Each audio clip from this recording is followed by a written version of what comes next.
Hello दोस्तों, हम हिंदू प्रजापति स्वागत करते ही हैं। तो आप सभी ज़्यादा से ज़्यादा सपोर्ट शेयर सब्सक्राइब करिए चैनल। और बहुत ही सुंदर देवी गीत बा गावा और कैसे बा। निमिया की डरियाई मैया नावली झलुआ हो कि झूलै लगी ना।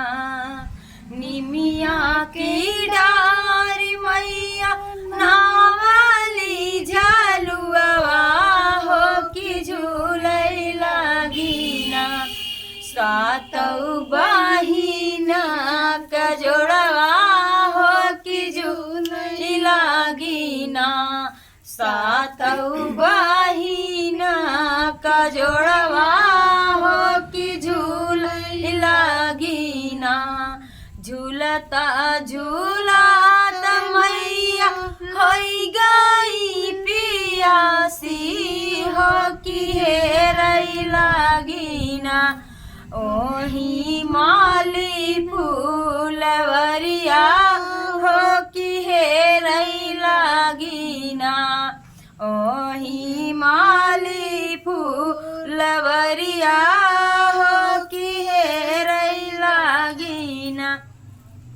एक बना गईल दूसर बना गईली हो तीसरे बनाना।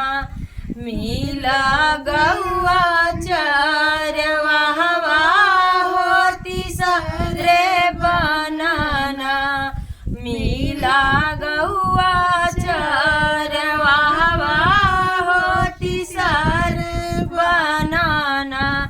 मैं तो सी पूछला गौआ चरवा हो बताई ना दे ताना। ओही मालिन के हवेलिया हो बताई ना देता ना। ओही मालिन के हवेलिया हो बताई ना देता ना।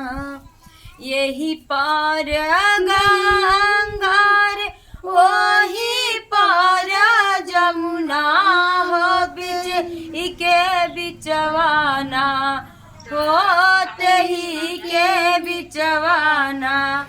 बाटे माली के हवेलिया होते ही के बिचवाना। भीतराही बाटू की बाहरे हो मलिनिया हो बताई ना दे तू ना।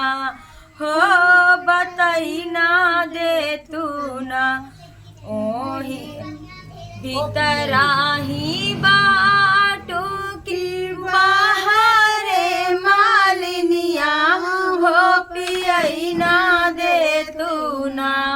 हमके बूंदाए कपनिया हो पियई ना दे तू ना। हमका बूंदाए कपनिया हो पियई ना दे तू ना। कैसे कहा पानिया पिया हमारी मननी हो कि गोदिया हमरे ना।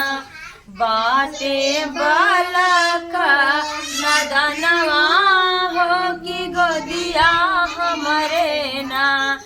बाटे बाला का नदनवा हो कि गोदिया हमरे ना।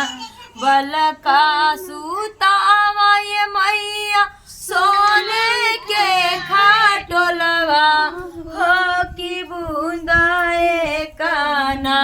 हमई पानिया पियावा मालिन बूंदाए काना।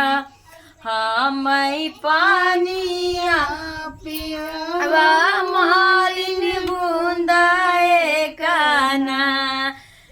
एक हाथ लिहली माई सोन एक हाथ लिहली मालिन सोन के घड़ी लवा दूसरे हाथवाना लिहली रे स्वामी का डोरिया हो दूसरे हाथवाना एक गट एक घड़ीला कड़ली माली भूया कवली हो दूसरे घड़ीलाना माई के जलाया जवाइन हो दूसरे घड़ीलान जैसे तू मालिन हमके जलाया चबाऊ हो कि वैसे